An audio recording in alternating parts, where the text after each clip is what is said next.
সুপ্রিয় দর্শক, আসসালামু আলাইকুম। সবাইকে স্বাগত জানাচ্ছি আজকের গুরুত্বপূর্ণ সংবাদে। প্রথমেই জানিয়ে দিচ্ছি সংবাদ শিরোনাম, পরে বিস্তারিত। খালেদা জিয়া অত্যন্ত জটিল সংকটময় মুহূর্ত পার করছেন, ডাক্তার জাহিদ বলেন। এদিকে জামায়াতের সঙ্গে জোটে আপত্তি জানিয়ে নাহিদ ইসলামকে এনসিপির ৩০ নেতার চিঠি। এরপর থাকছে গুলশানের ঠিকানায় ভোটার হলেন তারেক রহমান ও জাইমা রহমান। সর্বশেষ ৩রা জানুয়ারি ঢাকায় জামায়াতের মহাসমাবেশ, চলছে জোর প্রস্তুতি। শুনছিলেন সংবাদ শিরোনাম, এখন বিস্তারিত। তার আগে হৃদয় ছুঁয়ে যাওয়া একটি অনুরোধ। যদি হাদি নামটি আপনার বিবেককে নাড়া দেয়, যদি প্রকাশ্য দিবালোকে গুলিবিদ্ধ হওয়ার সেই মুহূর্ত আপনাকে প্রশ্ন করতে বাধ্য করে, তবে আজ একটু সময় দিন। কমেন্টে শুধু লিখুন, হাদির ওপর হামলার বিচার চাই। আর যদি আপনি চান সত্যটা চাপা না পড়ুক, যদি চান আমরা ভয় ছাড়াই এসব খবর আপনাদের কাছে পৌঁছে দিতে পারি, তাহলে এখনই চ্যানেলটি সাবস্ক্রাইব করুন। সাবস্ক্রাইব মানে শুধু একটি বাটন চাপা নয়, এটি অন্যায়ের বিরুদ্ধে সত্যের পাশে দাঁড়ানোর অঙ্গীকার। চলুন নীরব না থেকে বিস্তারিত জেনে নিই। খালেদা জিয়া অত্যন্ত জটিল সংকটময় মুহূর্ত পার করছেন, ডাক্তার জাহিদ বলেন। বাংলাদেশ জাতীয়তাবাদী দলের ভারপ্রাপ্ত চেয়ারম্যান তারেক রহমান তার সহধর্মিণী ডাক্তার জুবাইদা রহমানকে সঙ্গে নিয়ে শনিবার রাতে দ্বিতীয়বারের মতো এভারকেয়ার হাসপাতালে এসে তার মা খালেদা জিয়াকে দেখতে যান। দীর্ঘ সময় তিনি মায়ের শয্যার পাশে অবস্থান করেন। একজন সন্তান হিসেবে মায়ের প্রতি তার মমত্ববোধ সেখানে স্পষ্টভাবে প্রতিফলিত হয়েছে। ডাক্তার জাহিদ বলেন, প্রতিদিন রাত 10টার দিকে মেডিকেল বোর্ডের বৈঠক অনুষ্ঠিত হয়।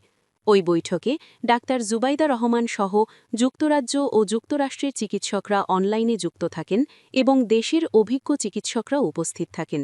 মেডিকেল বোর্ডের সর্বসম্মত সিদ্ধান্ত অনুযায়ী এভারকেয়ার হাসপাতালের ডাক্তার শাহাবুদ্দিন তালুকদারের নেতৃত্বে খালেদা জিয়ার চিকিৎসা চলছে। ডাক্তার জাহিদ জানান, বেগম খালেদা জিয়া বর্তমানে নিবিড় পর্যবেক্ষণে আইসিইউতে চিকিৎসাধীন রয়েছেন।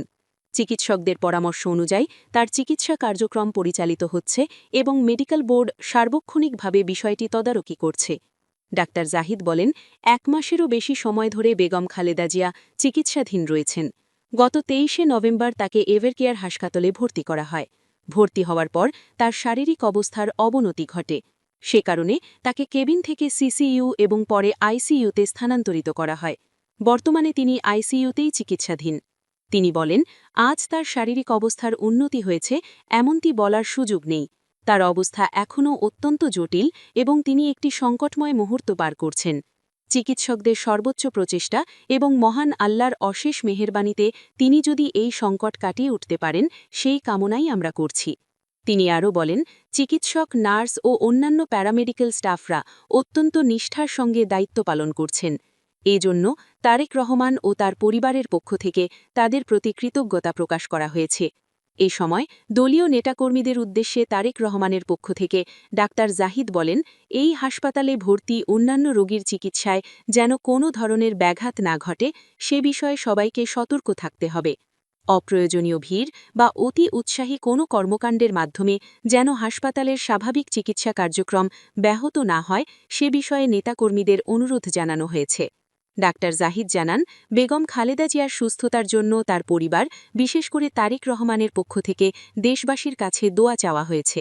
দেশবাসী যে নিয়মিত তার জন্য দোয়া করছেন, সেজন্য কৃতজ্ঞতাও প্রকাশ করা হয়েছে। একে জামায়াতের সঙ্গে জোটে আপত্তি জানিয়ে নাহিদ ইসলামকে এনসিপির ৩০ নেতার চিঠি। জামায়াতে ইসলামীর সঙ্গে জাতীয় নাগরিক পার্টির এনসিপি রাজনৈতিক জোট বা আসন সমঝোতার সম্ভাবনা নিয়ে আপত্তি জানিয়েছেন দলটির কেন্দ্রীয় কমিটির ৩০ জন সদস্য। শনিবার ২৭ ডিসেম্বর জোটের বিষয়ে আপত্তি ও উদ্বেগ জানিয়ে দলের আহ্বায়ক নাহিদ ইসলামকে চিঠি দিয়েছেন তারা। দলের যুগ্ম সদস্য সচিব মুশফিক উস সালেহীন চিঠির বিষয়টি গণমাধ্যমকে নিশ্চিত করেছেন। চিঠিতে নেতারা তাদের আপত্তির ভিত্তি হিসেবে এনসিপির ঘোষিত আদর্শ জুলাই গণ অভ্যুত্থান সম্পর্কিত ঐতিহাসিক দায়বদ্ধতা এবং গণতান্ত্রিক নৈতিকতার কথা তুলে ধরেন। নেতারা বলেছেন, জুলাই গণ অভ্যুত্থানের পর বিগত 1 বছর ধরে জামায়াতে ইসলামী ও তাদের ছাত্র সংগঠন, ছাত্র শিবিরের বিভাজনমূলক রাজনৈতিক কর্মকাণ্ড, অন্যান্য দলের ভেতরে গুপ্তচর বৃত্তি ও স্যাবোটাজ, এনসিপির ওপর বিভিন্ন অপকর্মের দায় চাপানোর অপচেষ্টা, ছাত্র সংসদ নির্বাচনগুলোতে বাংলাদেশ গণতান্ত্রিক ছাত্র সংসদ বা বাগছাস এবং পরবর্তীতে ছাত্র শক্তি বিষয় মিথ্যাচার ও অপপ্রচার, তাদের অনলাইন ফোর্সের মাধ্যমে এনসিপি ও আমাদের ছাত্র সংগঠনের নারী সদস্যদের চরিত্র হননের চেষ্টা এবং সর্বোপরি ধর্মকে কেন্দ্র করে সামাজিক ফ্যাসিবাদের উত্থানের আশঙ্কা দেশের ভবিষ্যতের জন্য অশনি সংকেত হয়ে উঠেছে।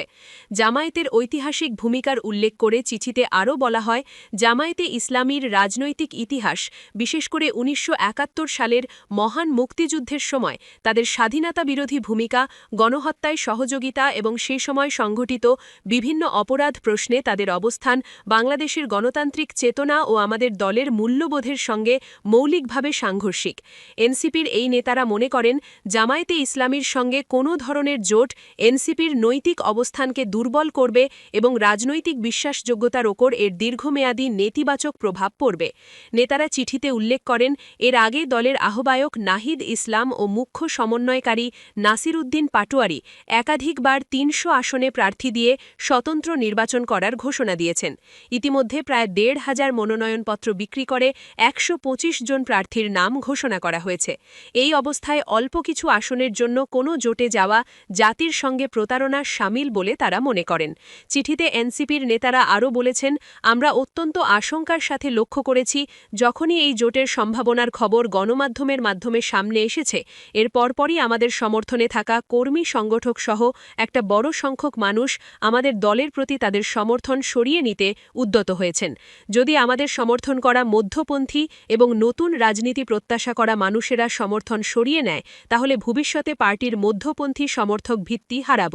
জামায়াতে ইসলামীর সঙ্গে কোনো রাজনৈতিক জোটে না যাওয়ার বিষয়ে স্পষ্ট অবস্থান নেওয়ার অনুরোধ জানিয়ে চিঠিতে আরও বলা হয়, নীতিগত অবস্থানের ভিত্তিতে কৌশল নির্ধারিত হওয়া উচিত, কৌশলগত কারণে নীতিগত অবস্থান বিসর্জন দেওয়া উচিত নয়।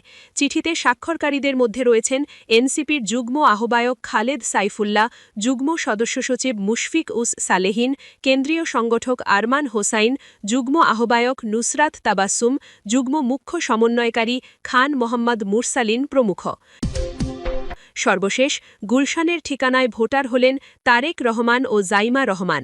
রাজধানীর গুলশানের ঠিকানায় ভোটার হয়েছেন বিএনপির ভারপ্রাপ্ত চেয়ারম্যান তারেক রহমান ও তার মেয়ে জাইমা রহমান। শনিবার সন্ধ্যায় নির্বাচন কমিশন সূত্রে জানা গেছে, গুলশান এলাকার একটি বাসার ঠিকানা ব্যবহার করে তারা ভোটার তালিকায় নাম অন্তর্ভুক্ত করেছেন। ইসি সূত্র জানায়, ভোটার নিবন্ধনে তারেক রহমান ও জাইমা রহমানের স্থায়ী ঠিকানা হিসেবে উল্লেখ করা হয়েছে বাসা নম্বর NED 3/B, ward number ১৯, Gulshan avenue, post code 1212, আর বর্তমান ঠিকানা হিসেবে দেখানো হয়েছে ধানমন্ডি ১৫ নম্বরে ধানমন্ডি আবাসিক এলাকার একটি বাসা।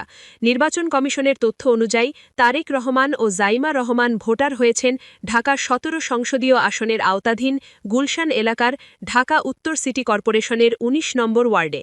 ভোটার তালিকায় তাদের নাম অন্তর্ভুক্তির মাধ্যমে গুলশান এলাকার ভোটার হিসেবে তাদের অবস্থান আনুষ্ঠানিকভাবে চূড়ান্ত হল। ইসি সূত্র আরও জানায়, তারেক রহমানের স্ত্রী ডাক্তার জুবাইদা রহমান এর আগে চলতি বছরের জুন মাসের দিকে গুলশান অ্যাভিনিউয়ের ১৯৬ নম্বর বাসার ঠিকানায় ভোটার হন। ওই বাসভবনের ঠিকানা হচ্ছে ঢাকা উত্তর সিটি কর্পোরেশন, গুলশান ২, ১৯ নম্বর ওয়ার্ড, ঢাকা ১৭ আসন। নির্বাচন কমিশনের কর্মকর্তারা বলেন, প্রচলিত নিয়ম অনুযায়ী প্রয়োজনীয় তথ্য যাচাই বাছাই করা এবং বায়োমেট্রিক প্রক্রিয়া সম্পন্ন করার পরই তাদের ভোটার হিসেবে অন্তর্ভুক্ত করা হয়েছে। ভোটার তালিকা আইনের আওতায় এতে কোনো ধরনের আইনগত জটিলতা ছিল না। উল্লেখ্য, দীর্ঘ ১৭ বছর ৩ মাস নির্বাসন শেষে গত ২৫ ডিসেম্বর দেশে ফেরেন তারেক রহমান। দেশে ফেরার পর থেকেই তিনি রাজনৈতিক ও সাংগঠনিক কর্মকাণ্ডে সক্রিয় রয়েছেন।